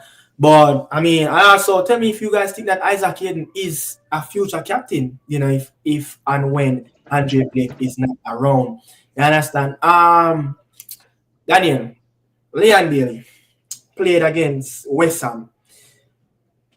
Not so of a top first half, but you could see in the second half that Leon Bailey, it seems like he's coming back. The willingness as a winger. First up, you want to take on his opponent, the left back, which is coming down that right hand side. He's the one that keeping the width for Aston Villa. He's a width man for Aston Villa. He's the most dynamic one that's going to keep the width and then pull everybody from from their left hand side and also start to drag the game inside. Getting into the half space and getting a link up with the number 10 and the number 9. Leon Bailey, it's new insurgent form. It's like he's coming back to that old Leon Bailey as we saw last season. Yes, but I think yesterday was very Friday. Friday game was very kind of average, not bad, but average. Accurate passes 90%. He played 72 minutes. He created three chances. Not bad as a winger. He haven't got up no shots in the game. I think as a winger, you should at least one shot a game. You get what I'm saying? I know Leon Bailey is more like a creative winger than a goal scorer winger. Mo Salah is more like a goal scorer winger. I think Leon Bailey is in that category as Jadon Sancho, more like a creative flair player. You get what I'm saying? Get on the bar, beating players, and But me personally, I think because he is gonna be one of our top players for Jamaica, I want to see Leon Bailey keep creating chances for himself to score goals. You get what I'm saying? I need him to be a little bit more greedy. I need him to be more demanding, taking on players, beating players. You get what I'm saying? I think he have to push himself more to become a more goal threat. You get what I'm saying? Because I think he's too laid back. You get me? I think he's more okay to give up the passes, and you get what I'm saying? So I think he needs to do a little bit more, but not too bad yesterday. Came on in that game where they beat they beat when they won that game. I think it was who they play against. They played something when he scored that win. I think it was Bournemouth. Oh no, Leicester City. They beat Leicester one of these. He came on in that game and he was like he was going. Like he was trying. You get him? So I think he's getting there. Fitness wise, he look much better. I think he's look a little bit more focused. Yeah, look more happy. Yeah, look more happy. You get what I'm saying? So I think maybe it's the best time now for him to come back around and get back in the groove and start show what he can do for this Reggae Boys team. Especially when the next international break comes up. St. Vincent, no other team, St. Vincent should be wrapping up them in the bag, But I just think one of the biggest thing that I saw with Leon than what he had done, last year in the first half of the season. I think him pushing himself more into goal threat position. So I think he's trying to be a little bit more aggressive in that department, but my biggest issue is he's not getting enough shot after goal. and that's why he's not scoring enough. And you said it, he's too much of a safe player, giving the ball up too quick. I think he should probably keep the ball a little bit, bring in the ball a little more and be a little more selfish. Be that winger that Ollie Watkins is going to cost you every day, but guess what? You got to put the ball in the back of the net. Just like a Mo Salah. Mo Salah, his starting position is starting out wide on the touchline, but gradually getting his way into the box, sneak behind, the left back, whichever opponent team they're playing. So I think even wide as well, but getting into himself more goal. But those two players, I think when you look at the average of their shot in terms of per game, it's probably 3 or 4 per game. Yeah, these wide wingers, we call them forwards now. They're scoring a lot of goals these days. You get what I'm saying? It's not like back in the day where it's more like the striker score goals. You get me? Yeah. These wide forwards, that's what they call wide forwards. Salah, you have the Mo Salah, you have the Sakas. You get what I'm saying? You have the Rashford when he was in his bag. You have the Bellingham. Yeah, not the Bellingham. The Vinicius Junior. Yeah. Even say Lamal. Lamal. These players are shooting. You have to shoot. You have to be a little bit selfish. Yeah. You get what I'm saying? Don't worry about. I just said, don't worry about Watkins. Right now, Watkins is not on form. You get what I'm saying? So take up the leadership to score some goals these days, and I want to see. And it's not just in Aston Villa. He does it in Jamaica too. He played too safe. You get what I'm saying? Yeah. I see them are great. Take up more responsibility. When him cut in, man, I say every time when you cut in, you have to shoot. Just be cute with it. No one to make the right decision. All right, the channel open. Let me take a shot here. And be it. Wait there. Are we forgetting that Liam Bailey should score some screamer when in the Leverkusen? Are we forgetting that? Yeah. Do we realize that he's not shooting no more? No, what happened? I don't know what's wrong. And get weak. I don't know. Even when Liam Bailey was at Genk, he used to shoot. He used to shoot. Man used to shoot some goal. I say this, but Liam Bailey, I do too much man. When I lose all that strength, when I get weak, Bailey is strong enough. Look on the goal that he scored against Bayern Munich. Different level. No man, I see him level, man. People, may I tell you something? Liam Bailey dropped 2 times in that game. I'm hold my head. May I say, the man dropped 2 times, brother. I'm hold me. May I say, please don't make this a ball and injury again, brother. They're like, the man need for changing boots, brother. The man slipped too much, brother. The man slipped too much, brother. I don't think it's the boots. I think it's the way him play. Him play like him. It's the way him dribble on the ball and the way him turning body. And as a left foot player, I think left foot player automatically is already unbalanced. You get what I'm saying? I think as a left foot player, you're already unbalanced. You get Ian Robin used to have this problem at Chelsea. He used to. That's why he used to get so many injuries. Yeah. Bayern, he used to have this problem. Until him go Bayern, I think Bayern kind of refine him. You think Liam Bailey made the wrong decision? Probably should have go to Bayern than Aston Villa. I mean, guy, right after when Ian Robin left, they were once looking at him, and I don't know. I think I want to say he make a wrong decision, but I think if he went to Bayern and the training and the level at Bayern Munich where he when got there, I think would have said I think the level is up there. You get what I'm saying? Control 60 to 70% of the game. Yes, so, I think him level. I think would I say how much? Maybe Liam Bailey that reached that. All right, just what was the last season? I think would I say a consistent base of that. What was the last season? Yeah. Look at Olise. Or you left Crystal Palace and just walk in and just start to do wonders. I just think left footers just always have something about Bayern Munich. They just always perform at too much party, as what Conrad Smith said. Too much party. Let's get in, let's get into some of the let's get into some of the comment section. He's getting older. We have to think about. So I guess Conrad Smith is talking about Bobby Reid, that he's getting older, but he have to think about his future at a high level. You understand as that.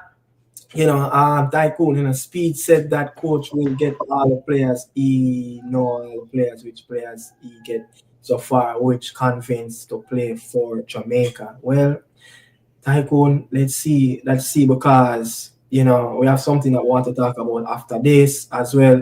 We don't know what's happened really.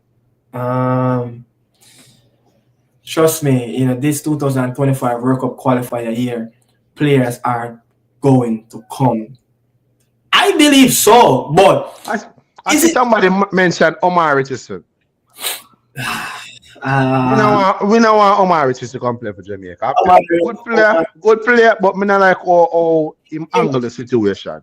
You get what I'm saying? Don't think. It's not even say I don't. It's not even say you not think him gonna come. Me don't want it. Me don't want a man where it's like, use me. You see what I say? I use him, use me. I use the man, use me. Yeah. You don't want to come play for Jamaica. He's thinking about his future, money at that level. I think, I don't know, man. I think Bobby Reid have made slightly a mistake. I think he should have reconsidered that Leicester move. Even Casey Palmer should have reconsidered moving from Coventry to Hull City as well. He talked about how we have to secure the bag for his family as well. So multiple players have gone through that door. A lot of people make moves apart of Conrad Smith, man. If they want to play for us, they would link some of our players, not Bailey though. Rico Henry's back. Yeah, Rico Henry's back. Jamal said, Rico Henry's back. Morgan Whittaker from Plymouth. Yeah, I think I was wondering if it's the same Morgan Whittaker that from Plymouth, that you're talking about. About the sign for Burnley now. I think I saw that on championship transfer hub that what's the coach name? Scott Parker will sign him as well. Tyrese Campbell is Sheffield striker, the man that hot on farm right now. Sheffield Wednesday seems that they coming. Sheffield United seems that they're coming back up in the Premier League. As well, Hayden and Ravel will improve this midfield. I just think. Listen, look how I watched Hayden in that US game, and he was very composed in that second leg. And if he can get his match fit and his minutes up and start to play consistent more, I just think he will be right up there. I think he would probably be one of the top player in that central midfield role in CONCACAF. But he's going to need bodies around him, so those players can feed off of his energy. Players that is going to come and receive the ball, that not going to just give away the ball so easy, give away possession so cheap. Let the man hard work, reward him with a goal. As he said, his work, majority of the time, not going to show on the pitch. That show that he's going to do the dirty work. He's going to do the stuff that is not on the stat sheet. Intercepting, running to channels, marking players, and all of that. You understand? Conrad said that we have to earn that. No way he can get it so easy. Captain, hell no. No. I never said forgive it to him. No, I said he is the way I'm speak and the way I'm like I'm talk. Yeah, sound like a captain material. I never said to give it to him. No, Conrad. I never said to give it to him. No, I was saying that. You don't have to have the handband around you to be a leader on the field, and to be a leader in the dressing room, You get what I'm saying? And I think we lack a lot of leaders. I think and Andre Blake in the goal, he can't say as much, but when the keeper they're way back there. You get what I'm saying? So you need a man out for. I don't think Damian Lowe's a leader. Damian Lowe, he cannot be a leader. You get yourself send off, rational tackle. You get me? I say. He's not a leader. Discipline. He's not disciplined. His gameplay is not disciplined. Yes, he's not disciplined enough to be a leader. You get what I'm saying? That's not a leader. In the dressing room. Yeah. he's a leader in the dressing room. I think, as much as things are so bad with Damian Lowe on the pitch, I just think we still need a Damian Lowe off the field. Someone that's going to, rally the troops, someone's going to pass on the experience to the players, know about what it is in CONCACAF, but himself, they've showing that standard on the pitch. So someone's going to follow him if he's not showing that standard on the pitch. So it's a two-way story, man. You understand? Pick Russell for me. I just think Russell and Isaac Hayden would be a perfect duo in that number 8 and number 6. You going to say something? No, Patrick Riley. Why you said no more players are gonna play for Jamaica? No more players from England will play for Jamaica. Why you say that? Why you say that? What you mean? Why? Give you a reason why you think no more players are gonna play for Jamaica. Give you a reason why. I don't know why. Why is that? Why? Boy, I mean, I hope Jet Spence that come play for Jamaica, but Mr. Big Anja use him a left back, and the more we play for Spurs, and the more. May I tell this right now? If Jamaica qualify for the World Cup, all of them man that run come. Man, I ask you that. All of them man that run come. Yeah, I agree with it. Might be signing all the paper quick as possible. Yeah, man. Because enough of them man are not gonna be on England playing. Yeah, enough of them man that too. That must too could know none of them. Yeah, tell you that. And all of them are gonna make it. When you say the Jet Spence, them and them man there and the Tyrese and man, all of them are run come. Yeah. And at that time, they won't even shut the door. And Greenwood, him can come anytime you want. He could have come on the last day before the match. We have picked him. See here. Yeah, man. Greenwood can come. Yeah. Can Bobby Dacover Reid be a playmaker? I don't think Bobby Reid is the play. I don't think we should be looking to Bobby Reid to be a playmaker, son. So I think we should be looking for Bobby Reid. I think Bobby Reid is that player that it no matter where on the pitch, but Bobby Reid deserves to start somewhere on the pitch in terms of, you have a luxury player like Leon Bailey, Tariq Magee, Demarai Gray, Shamanico. So you have those players that are not going to press. You're going to need at least a 2 or 3 player that willing to press on the front foot in the opponent defensive third. And I just think that, you're going to need those players that are going to trigger the press, especially when people in the comments saying that, they would love to see a Ravel and an Isaac in the midfield. Who is going to press? Isaac Hayden will do the dirty work in between the lines, intercept the balls that come into the channels, organize the midfield. Ravel going to be all over the pitch.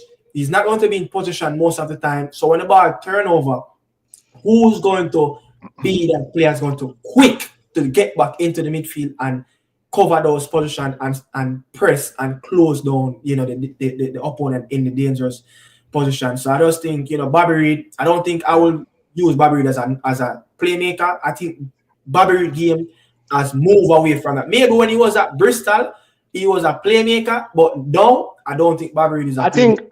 I think he's set up. He's a very good player for a number 8 position. You get me? I could like him as a number 8, But yeah, people, we have over 60 people are watching the live right now. People smash up the like on the thing, man. Yeah. We have over 60 people are watching live right now. We have 35 likes so far. Put some like on the thing, people. Yeah. Big enough, please. Really subscribe. We're streaming on both platform. Platform. Nick Carter Media House and Daniel Football Show. Go and subscribe over there. I'm a Chelsea fan. If you like Chelsea content, I talk about United, Arsenal, everything. Go over there as well. Subscribe to the thing. You don't know. You think I should play the Isaac Hayden again so the people can who just come in? Yeah, play it again. What are your best positions on the pitch for those supporters that haven't seen you play, and perhaps some of your best attributes as well? So I'd say that I'm a centre midfielder, number 6, I think, is what people call it these days. But I mean, I'd like to think I'm a well-rounded player, whatever role the manager wants me to play. I've played centre-back, number 6, number 8, right back, you know, all across Premier League, Championship. Set the tempos in training, you know, make sure that everyone's doing the maximum that they can to you know, produce the results on the pitch. I would say that I'm not a massive talker. I don't like to shout. I kind of show with my mentality and with the way that I train and the way that I play, you know, how things should be done. So I guess that's kind of me. You know, I'm somebody that's probably not going to get the headlines every week. I'm not, you know, obviously I'd like to score goals, I'd like to assist. But for me, the main thing for me is to be able to make sure the balance is there in the team. You know, be the link between defence and attack, make sure that the structure is right off the ball, and then that gives the forward players the platform to be able to go and express themselves and play the way that they do. To finally get my my international honours really and play for Jamaica, which was an amazing experience. And as I said, the group of players that were there were fantastic. The coaching staff were great. And the project and what we're trying to achieve at that international level is exciting. Yes, so people, that's it again. And Isaac Hayden, the man himself, talking about his best attributes and what he's like to play as a number 6, a CDM, someone that can play right in between the two centre half. You understand? But Daniel, I think, you know, we should move on, you know, but let me just say this. Deshaun Bernard, you know, you talk about Sheffield. Everybody here didn't play in that game against Sheffield. Frank Lampard just didn't fancy him. Greg Lay played really well. You know, they lost. I think they lost to Exeter in a team that's in League One, I think. Mason Holgate played away to Bournemouth. I think, wow, Mason Holgate got exposed in that game. Yeah, he got exposed in that game. You know, he playing at a Premier League team, a very good Premier League team, Bournemouth, and his team. You know, but I mean, you have to put things in the context. You know, they are lost their coach, their main coach. You know, Carlos Cabron. You know, he went to Valencia, went to back his boyhood, his dream to coach that team, and now you know Chris Brunt is coaching West Ham. I don't know. Take a message. Huh? Take a message. Yeah, you know, so I don't think Chris Brunt, you know, will be the permanent coach moving forward. You know, so I've put things in context. Man, West Brom is all over the place. Hopefully, you know, they can get things right. You know, they can name a coach in coming days. You know, they trying to, but it's just very difficult for them. I don't know why it's difficult, but yeah, that's it around. You know, some of the regular boys that compete in the FA Cup as well. Let's spend 2 minutes. You know. We have 34 minutes, 35 minutes on the clock. What happened at Emirates? You know, Arsenal, the fans them, what happened on the pitch? The Gunners, the Gooners them, what happened? What happened? You know, I don't know, man. What happened on the pitch? You know, is it Amaran finding his right philosophy? And I think when we talk about coach naive, I think I think Amaran kind of bite the bullet. And when he played these big teams, he set up his team more defensive, less and less space. The midfield and the defensive area is a lot more organized. You know, they don't get a lot more space in between the wing backs area, in between the two number 6. You know, but Gunners, you could still be out of 2 competition in days. They lost at home in the first round against Newcastle. Can't see them win at Newcastle, you know, more than 2 goals without Newcastle even scored at St. James Park. Man United beat them in the FA Cup at home at Emirates. No Bukayo Saka. You know, the wheel seems like it's falling off, you know, at Arsenal, man. But I mean, where they go from here, you know, Daniel, man, you know, it's just not happening right now for Arsenal and Mikel Arteta. It's all about set piece.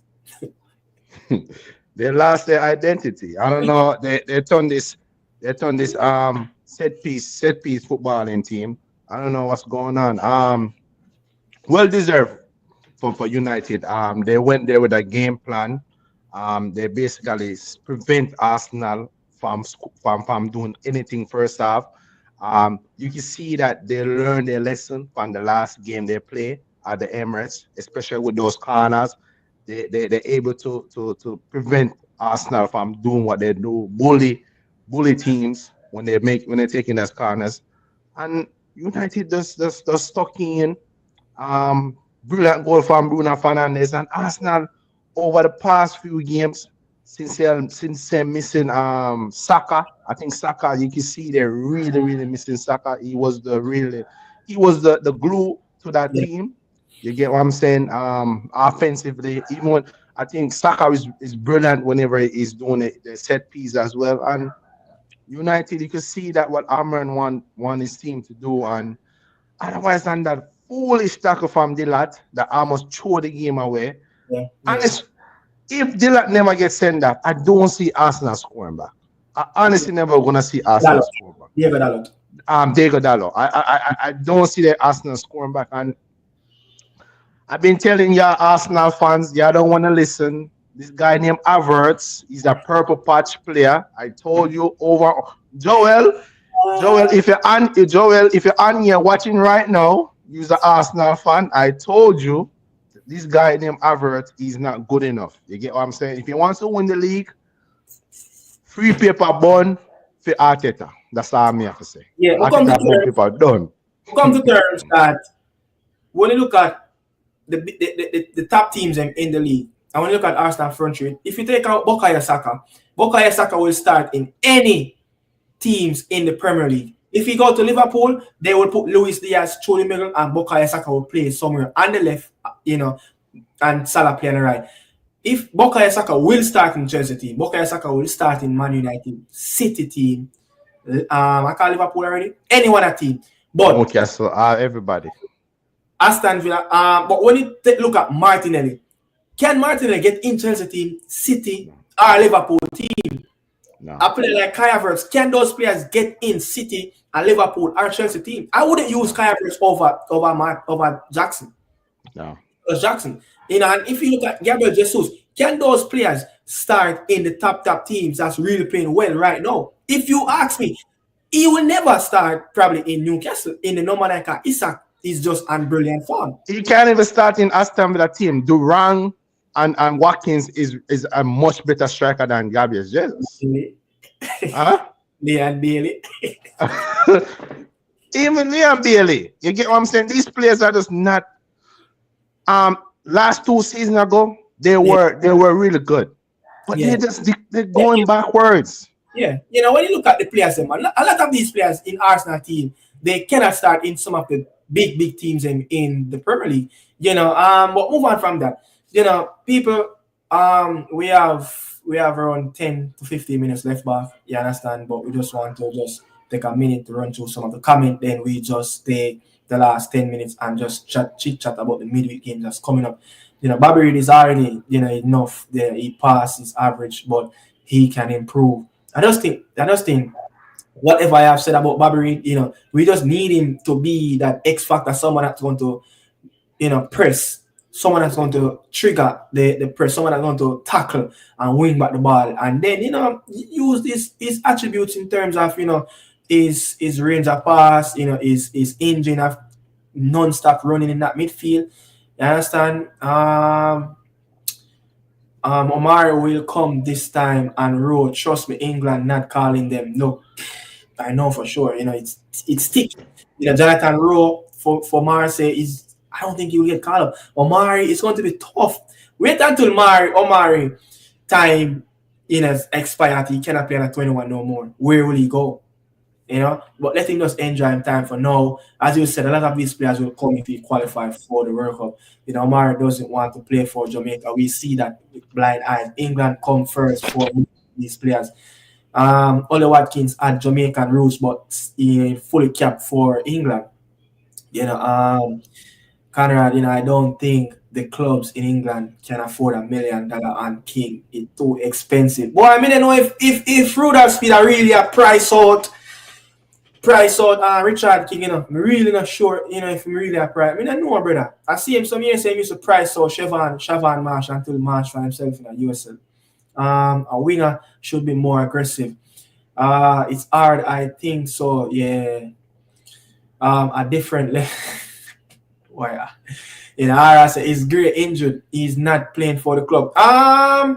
I think I don't know if it's injured. I'm going to check that out as well. But I think it's more of his future is up in the air right now with the Saudi Arabia club. But I'm going to check it out as well. Bundesliga was too easy back then. What you mean Bundesliga was easy back then?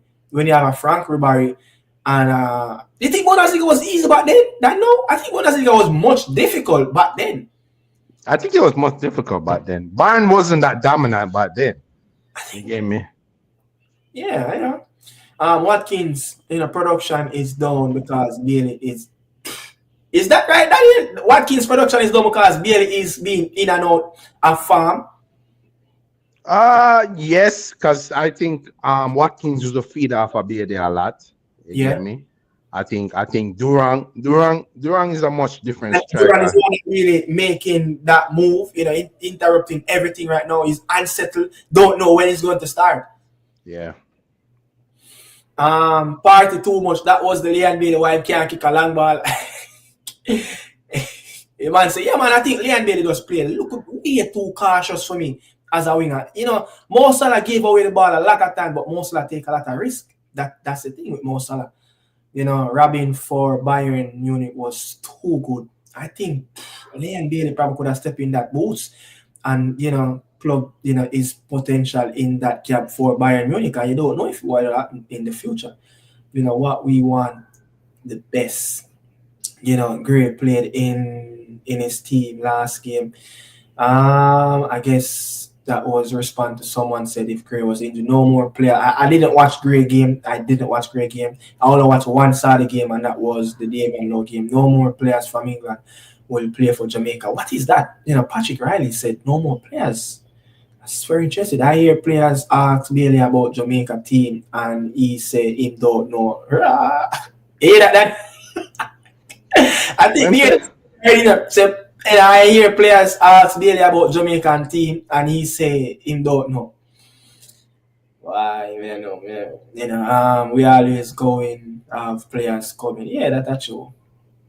Patrick Riley. This is Patrick Riley is because they can't, sing. This is the half my Nick Carter, read between the lines. Ben Godfrey leave and loan playing for Ipswich now. Aaron's going to Valencia. Baker gone back to Stoke City. I think the coach that used to coach Coventry, Mark Robbins, recall him back. I think he fancy Lewis Baker, but they're not going to make a mistake like Robin.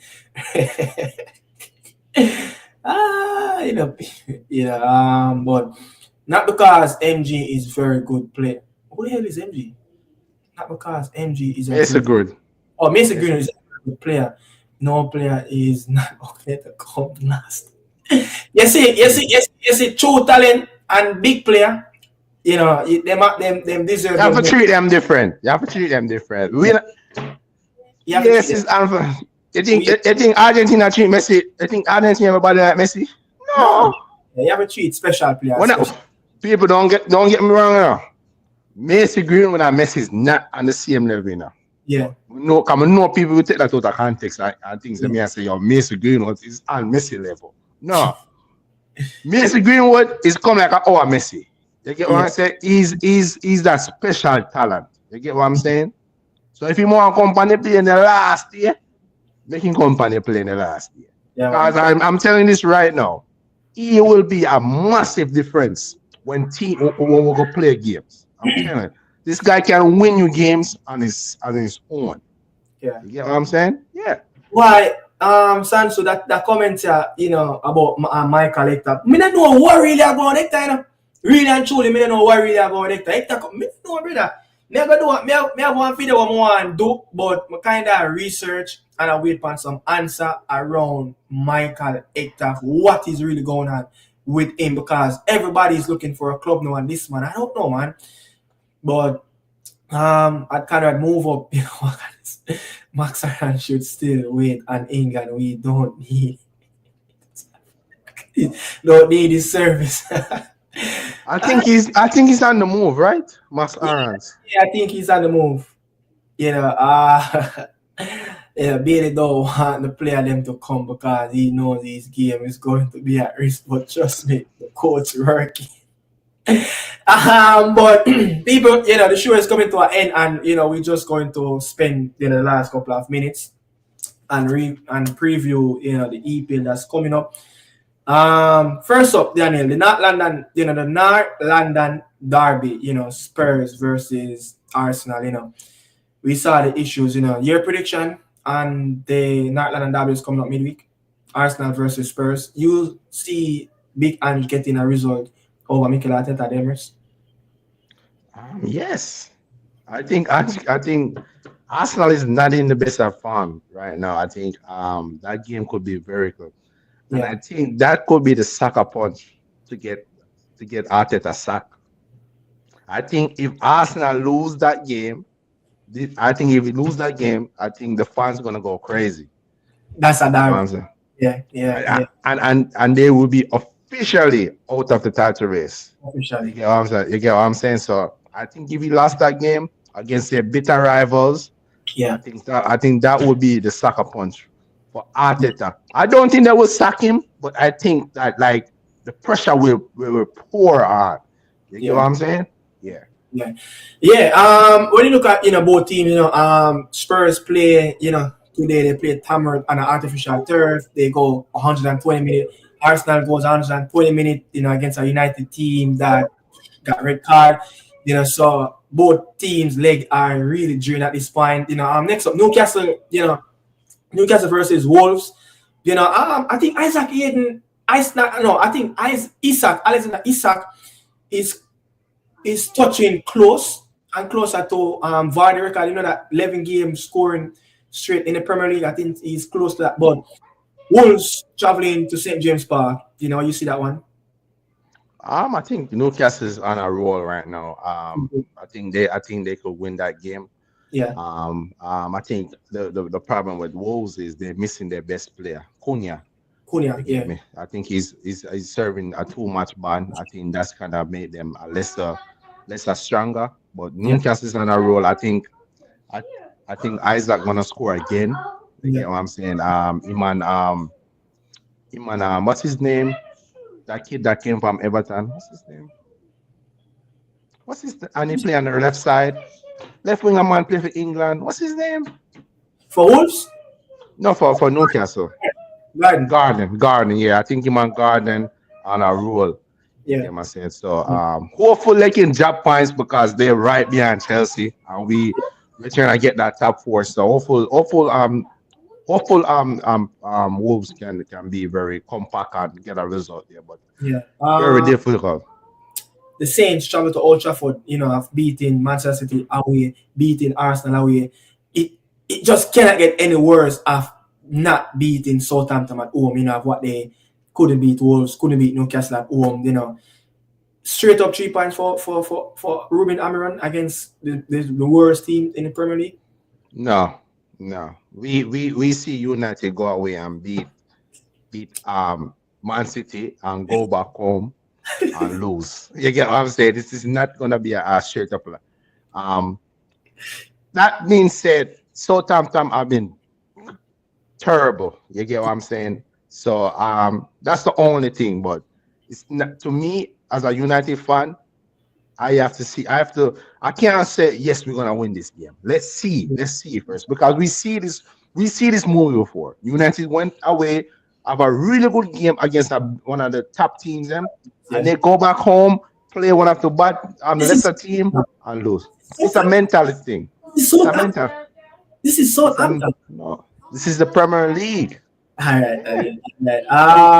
Leicester City. Leicester City will host Crystal Palace.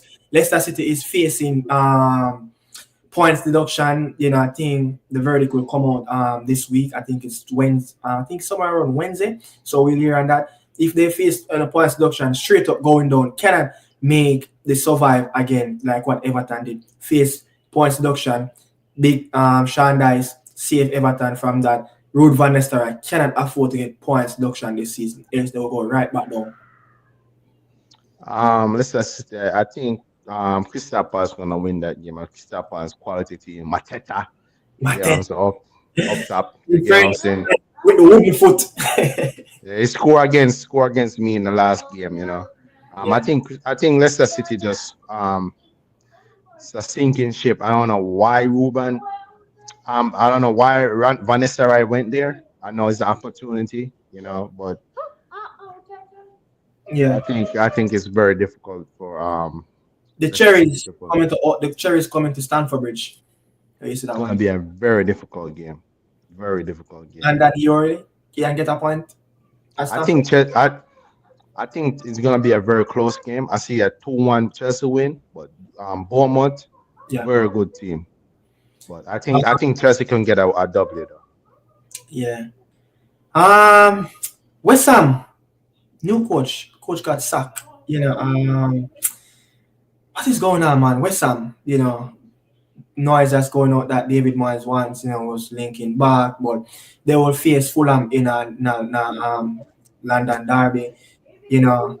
Pata, the man who is in the dugout, he's lost his first game, but Pata can turn things around. He signed a 2.5 year deal at West Ham. Can he replicate what he did at Brighton? Most Yeah, of even, yeah. even a little bit of blind of what happened at Chelsea. Chelsea was a mess when he was there, but Mm-hmm. what he have done at Brighton. My bad. Yeah. I think Potter is a good coach. I just think that the pressure at Chelsea, the level Yeah, at Chelsea was just too much. I think I think he's gonna have to rebuild that squad. I think that squad still have too much of David Moyes type of football in that team. They just want to play counter. I think Potter is more like a structured possession football, keep the ball, yeah, build up from the back. I don't think they have the because that's what don't forget that's what Lopetegui was trying to do with this team. And that team just couldn't able to do that because this team set up for a David Moyes type of football. But I think Potter can able to turn it around. But we're Um, gonna need to get them one to summer.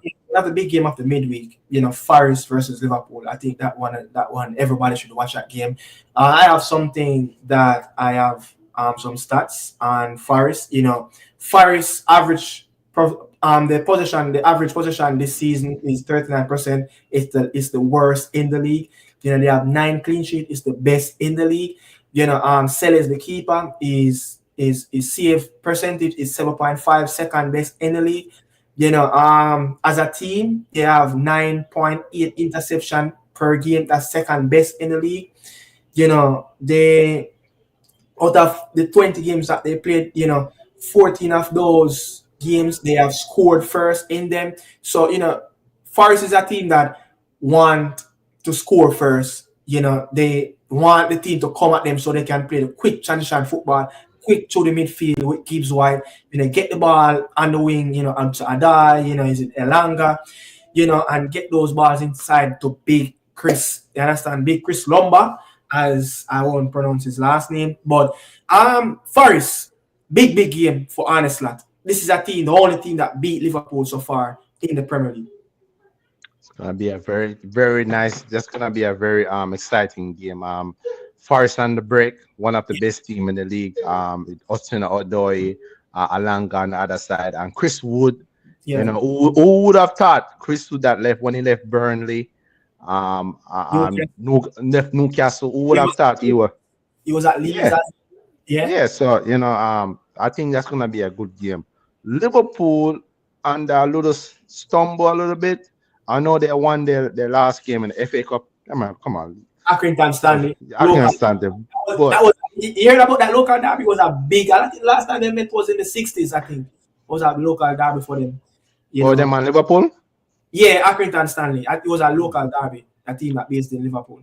But But what I said though, Forest average 39, the worst in the league, average position in the league, 39. But they have the most. They getting the job done. That's that matters. You're winning games. Than them. Ipswich, Leicester City. But I like that because that for sure you say you don't. All these new coaches come in and think that you need possession to be this. You have to start play from the back, making so many mistakes. You don't need to do none of that. Get the ball on the floor, counter attack. hit team on the break, defend well, steer. You get what I'm saying? You don't need that. Yeah. Let's be real. If Yeah. Liverpool lose Tuesday, we should not be surprised. Are we gonna be surprised? No, we shouldn't be surprised. But I have two more for you. Ipswich will host Brighton. You know, Ipswich. They won their fair. I think they beat Chelsea in their last home game. The last time Ipswich, go back to back at home in the Premier League, it was back in 2002 of match day 22, match day 24, where they beat Fulham on match day 22 and Spurs on match day 24. Can Ipswich go back to back at home for the first time over 2 decades? Yeah, I think they start to pick up my farm. You see, even Calvin Phillips, that's that brilliant goal he scored today, scoring in the FA Cup. I think they're starting to. I think Kia McKenna start to getting the idea how he wants his team to play. Yeah. I think he get that because I remember when they came in the Premier. No, continue. No, when they came in the Premier League, they was trying to play this expansive football possession. Something like what Leeds did and got themselves ready. Yeah. Yes. So smart. That for sure said he's a good coach. He realized that this is the big boy league. Yeah. We have to go to do better. They start to play defensive. They start to defend really good, and they just go back to basic. You get what I'm saying? I could see them getting a W. I really could see them getting a W. The last game, and I leave this one for last because the Scottish is back. David Moyes is back in the dugout in the Premier League, and I must say, I'm so happy that David Moyes is back, but I'm not so confident that if he can replicate what he have done, since 2002 to 2013, over a decade or 13 years at Everton. But when he was at Everton, in his seasons, the first season until the last, 7th, 17th, 4th, 11th, 6th, 5th, 5th, 8th, 7th, 7th, 6th. That's a progressive manager right there at Everton, constantly challenging for Champions League, constantly challenging for Europe spot back then in the Premier League. David Moyes, went to West Ham, where in his first season he went there, I think December, I think it was 2019. He finished the half a season, he managed him, he finished 16 and 39. Then the next season, 6 and 65, 7th in 5th and 56 points, 14 position and 40 points. I think that's one time when they won the Conference League, and 9th in his last season and 52 points. Is this bad or good for David Moyes? Go back to Goodison Park, which soon to be a stadium that they've forgotten, in the future. Can he replicate what he have done? Do they have the players like, the Pienaar, the Fellaini, you're talking about the Cahill, the Baines, Tim Howard, the Coleman, we talk about Phil Neville, all these players, the Yokubu, this squad of players, he have to go work magic to create something with these players. Yeah, I think just try to survive this season. Let's put it that way. You get what I'm saying? But I think West Ham make a mistake. They were crying out for this beautiful football. Mosey is too boring. Sack him. Sack the coach, and now look what they get. That's why I said it's not always greener on the other side. But anyways, I think I'm sorry for Everton. I'm not Everton. Aston Villa. You're going there the wrong time. Going at Goodison Park at the wrong. That's the last place in my life where I forgot. Hey, midweek game. New coach bounce at Goodison Park under the lights. The worst time to go there. You get what I'm saying? And I think he know the club. He was the pioneer that built that club. You get what I'm saying? He was the one that used to have. Remember, Janso was to play up top. Bale, Janso, like, come on, Mark. One of them. Yeah. Everton used to be one of the worst places to go, man, back in the day. Yeah. You get me? So I think David Moyes be like that, look magic. Yeah. I think so. I know some people say, "Yo, why Everton go backwards?" Like they must say the football, So Yeah. some club have to stay traditionally that way, and Yeah. everybody want to play this Man City and Barcelona football. You get what I mean? I say that's all we love this game. Every club have their own identity. You get what I'm saying? Yeah. Yeah, so I mean, when you could see it, man, with Everton, his first season they finished 7th. They're in Europe, they finished 17th. Sorry, and then after that, after finished 17, they finished 4th. After finished 4th, 11th. After 11th, 6th, 5th, 5th, 8th, 7th. So David Moyes' track record back then for Everton was really good. So he always, when he qualified for Europe, he always about to blip, but in his last 5 years, he constantly qualifying, the team in the top half of the table. So I don't think he have the players then, and I think he's going to have to work magic. But Unai Emery, if you go to Goodison Park and get a point, well, call it a 3 points. But don't be surprised, Aston Villa and Leon Bailey get trash under the lights at Goodison Park. The new coach Buzz, the old Scottish boy is back with the blue eye. I mean, I think Potter and David Moyes make the league interested down in that bottom half of the table again. Because you understand. But I mean, people will come to an end of the show. Really appreciate it. Really appreciate everybody's. It was a really good chat with everybody in the chat. Understand? Your last say to the people before we play the intro. No. There's people that smash up the likes on the chat and subscribe to the thing. You don't know. Yeah, it was a really Said good everybody. See you next time again. You don't know. Yeah. Bless up everybody. We out.